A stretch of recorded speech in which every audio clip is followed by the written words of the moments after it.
大家好，欢迎来到我的频道塔罗的低语，我是 Nico 啊。那我们今天要占卜的课题是：你们近期会看到怎样的数字，而这些数字它又携带着怎样的能量，会给到你们一些怎样的改变？那在我们面前呢，有3组牌，从左到右分别是第一组牌、第二组牌、第3组牌。大家可以根据自己的直觉选择和你们连接最紧密的一组牌。稍后的话，我会做出一个解读。那么大家在选牌的过程当中，可以在弹幕上打出领取好运来领取你们的专属好运。好，那我们现在可以开始选牌了。大家好，欢迎来到第一组牌。首先呢，第一组牌啊，首先如果你们近期经常看到1这个数字的话，如果你们频繁看到这个数字的话，说明你们马上要进入到一个新的篇章了，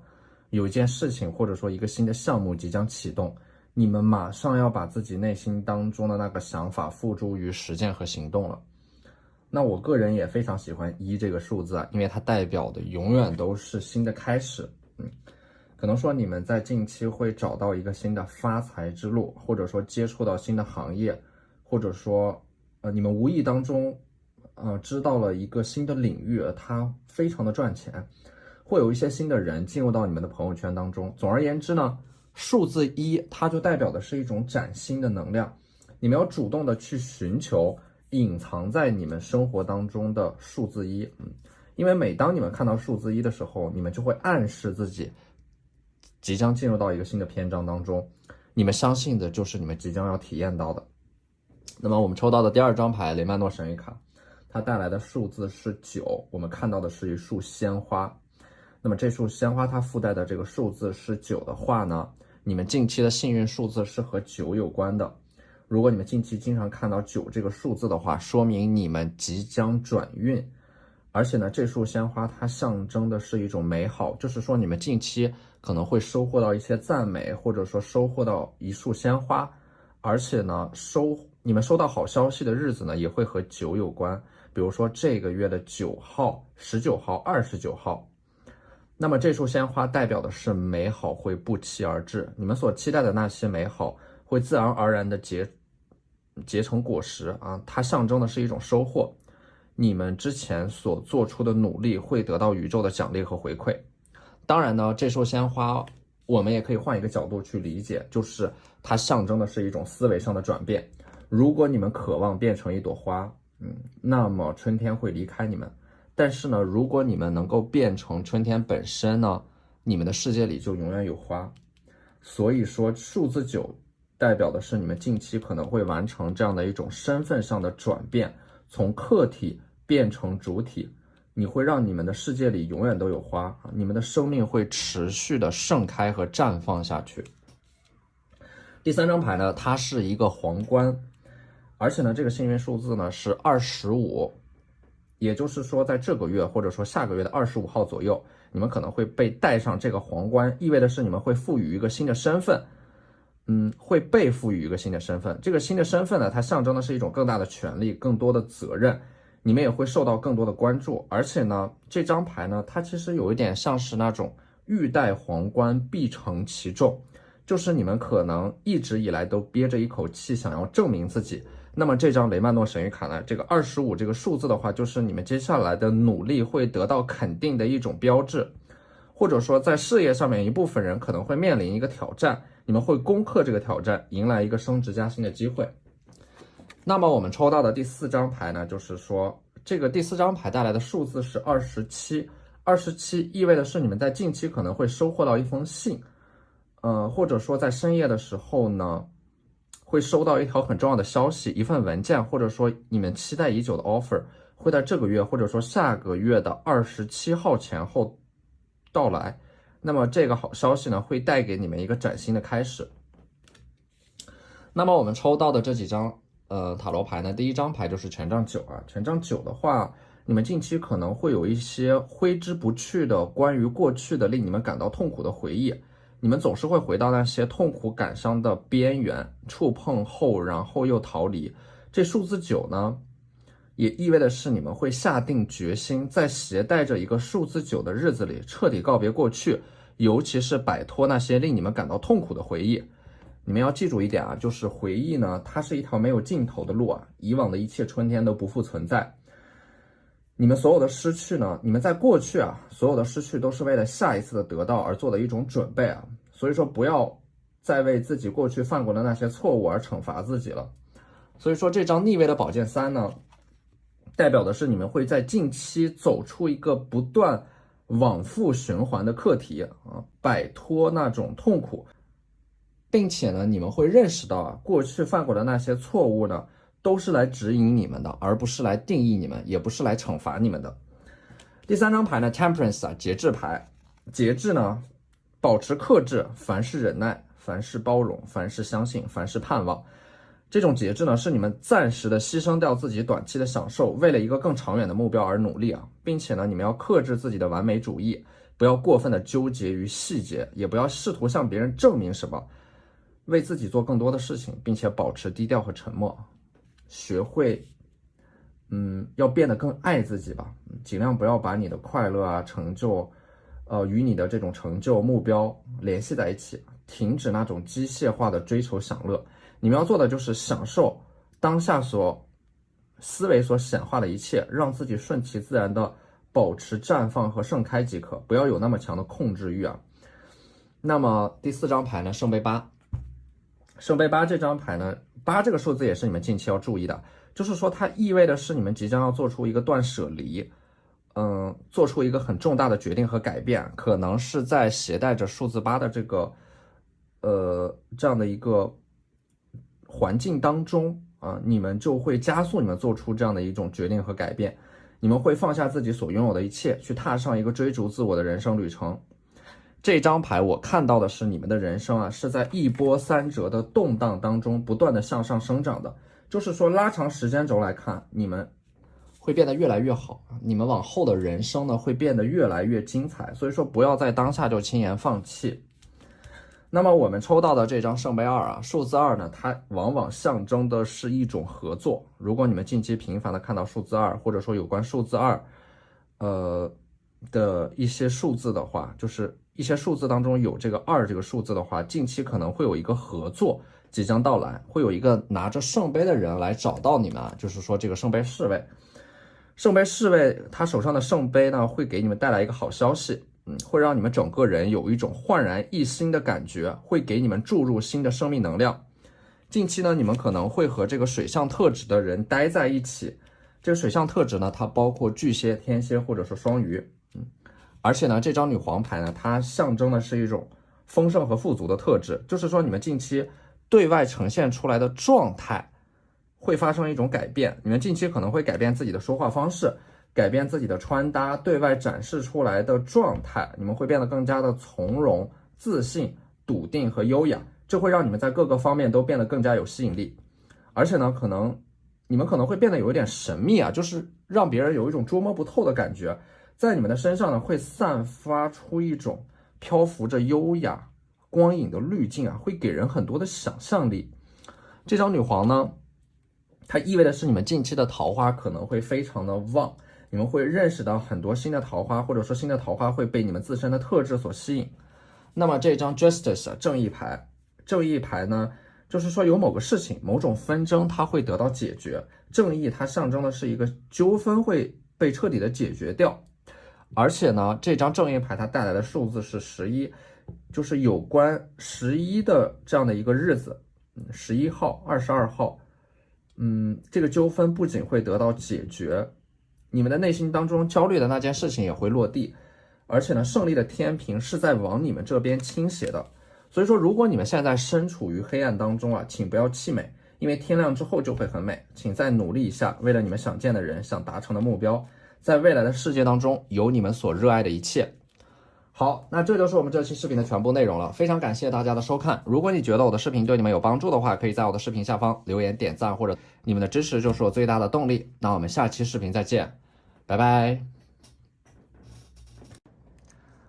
大家好，欢迎来到第二组牌。首先呢，第二组牌的第一张牌啊，我们抽到这个数字呢是12啊。有关近期的话，如果你们看到很多有关数字12的信息的话，比如说时间和日期的话，那么12象征的是一种重新获得自由啊，从牢笼当中挣脱出来的这样的一种感觉。就是虽然你们现在暂时被困住，但是呢，你们依然能够在有限的区域感受到快乐和那种精神层面的自由。即使被困住的时候，也要抬头看一看你们头顶上方的星空，那里有你们向宇宙许下的愿望和梦想。而且呢，抽到这组牌的你们，自由和爱是你们一生的追求。所以说，有的时候你们可能会想要当一个自由自在的流浪者，你们想爱想吃，想变成天上一朵半明半暗的云。抽到这组牌的你们呢，正处在自己的黄金时代啊。12代表的就是你们即将挣脱束缚，重获自由的一种象征。那么我们抽到的第2张牌呢，它带来的这个数字是7。如果说你们经常看到数字7，或者说有关数字7的一些天使数字，比如说77777啊，时间日期当中有7的话，你们要注意啊，有某种隐藏着的问题和矛盾，危险没有被你们发现。尤其是当你们感觉到一件事情快要收尾的时候呢，它是最容易出现问题的。越是到一件事情即将要收尾的阶段，你们就越要小心，不要在任何的细节上面有纰漏啊。越是到收尾的时候，你们可能就越会放松警惕，这个时候也最容易出问题啊。第3张牌呢，我们抽到的是24这个幸运数字的话呢，近期可能在就是有携带24这个数字的日期，你们的感情运势会有一定的加强。24号你们可能会收到一个邀请，或者说可能有人在24号的时候，你们会参加一个婚礼，或者说24号呢，可能会有人向你们表白，甚至有可能会向你们求婚，预示着2个人的关系发展会有重大的进展，或者说会进入到下一个阶段。第4张牌呢，我们抽到的是39这个数字啊，我们可以把它拆分成3和9，就是说这组牌面当中的这个骰子，如果摇到3和9的话，说明命运的女神会眷顾你们，你们的人生已经在开始重新洗牌和抽牌了。也就是说，接下来你们的手上可能会有一些新的选择出现，就是说在你们已经存在的那个选择之外呢，可能还会有第3个选择出现。这张牌呢，是在你们绝望的时候呢，或者说当你们的人生陷入到低谷的时候，命运之轮就会重新给你们洗牌和抽牌，有一种山重水复疑无路，柳暗花明又一村的感觉。那我们抽到的这张宝剑7呢，宝剑7代表的这个数字7呢，你们近期可能会得到很多意料之外的秘密，就是你们身上的这些宝剑代表的是你们可能有着很重的心事，或者说有一些事情你们知道但是不能说，你们要把它藏在心里，一个人独自的承受着一些压力和委屈，在负重前行。这个数字7的话，接下来你们会频繁的看到这个数字，就说明在接下来会有一个释放自己情绪的方式，或者说会把自己内心当中的委屈和秘密全部都用一种方式把它们倾泻出来。而这张逆位的权杖国王呢，它象征的是现在你们的心里可能在想着一件事情，但是由于外部的客观条件的束缚和阻碍，让你们没有办法把这件事情付诸于行动。在接下来可能会有一个契机去推动你们把那件事情付诸于行动。那么这张星币10呢，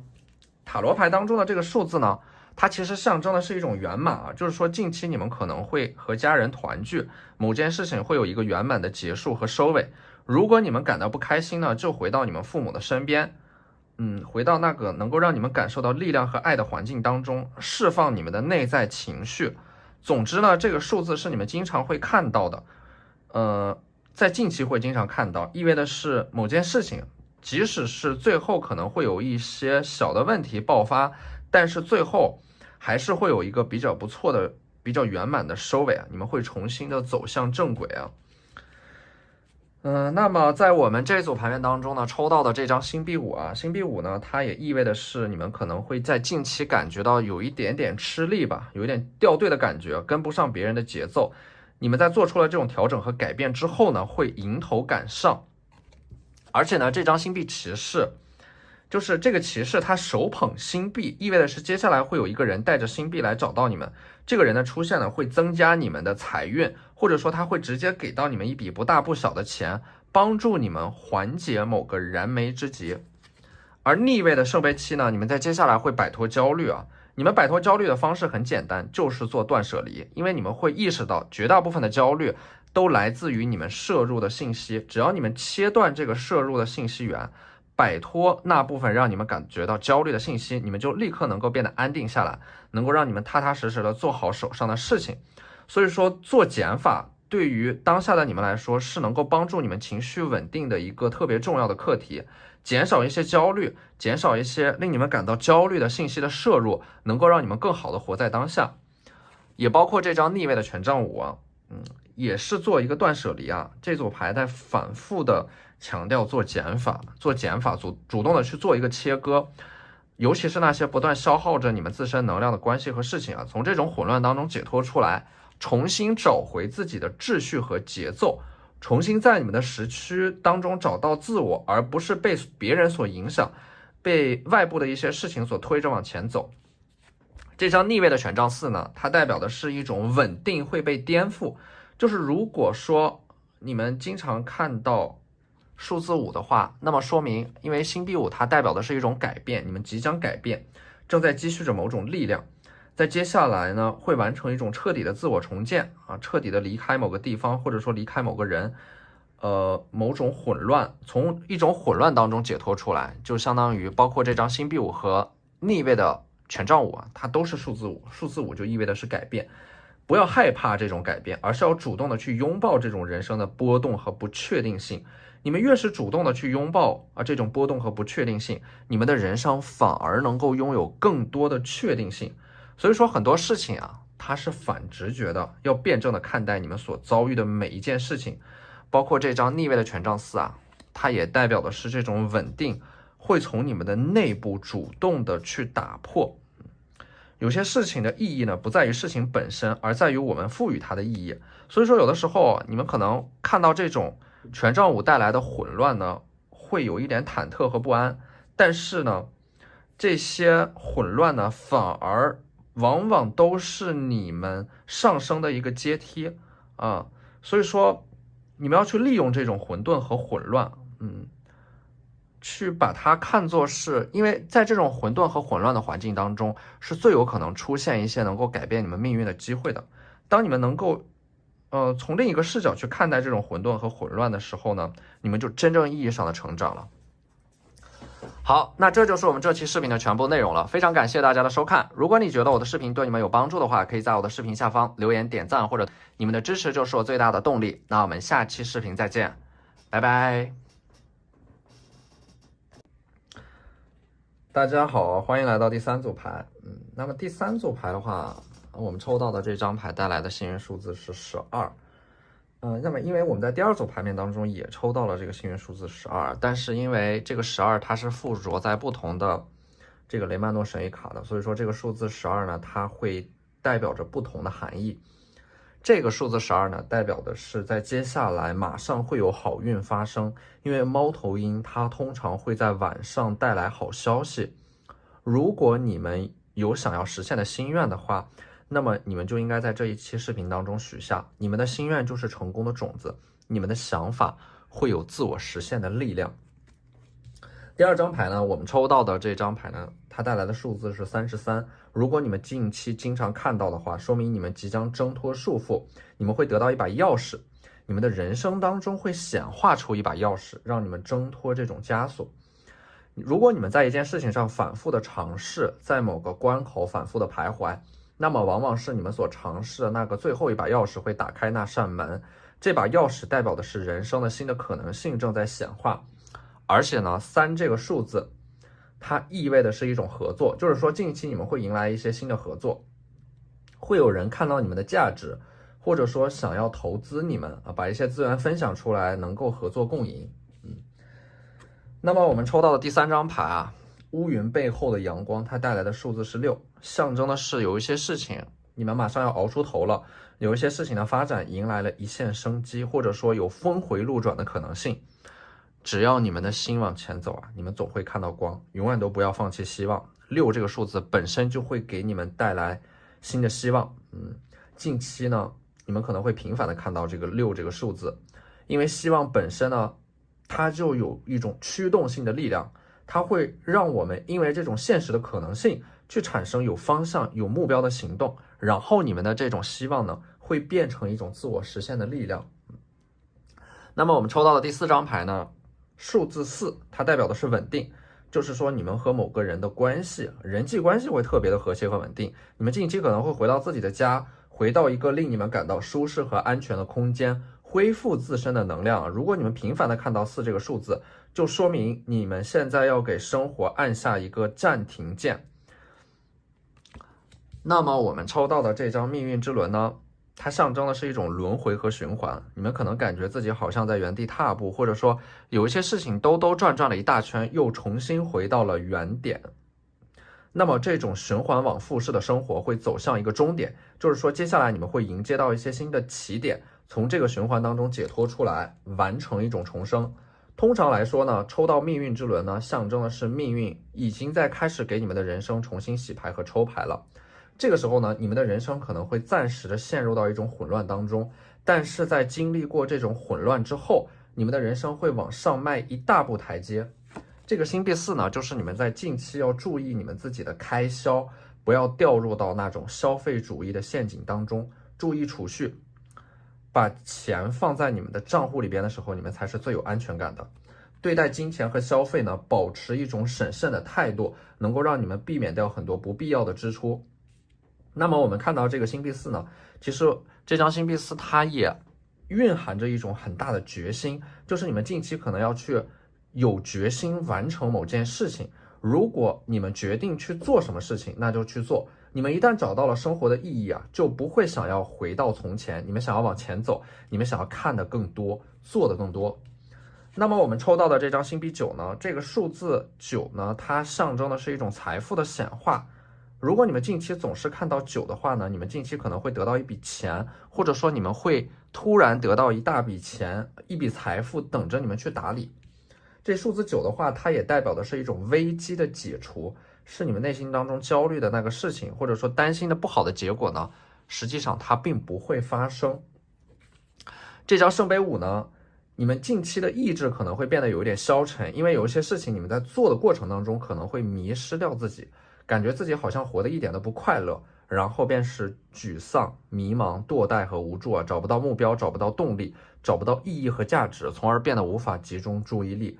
又会因为讨厌现在的这个消沉的自己而变得更迷茫。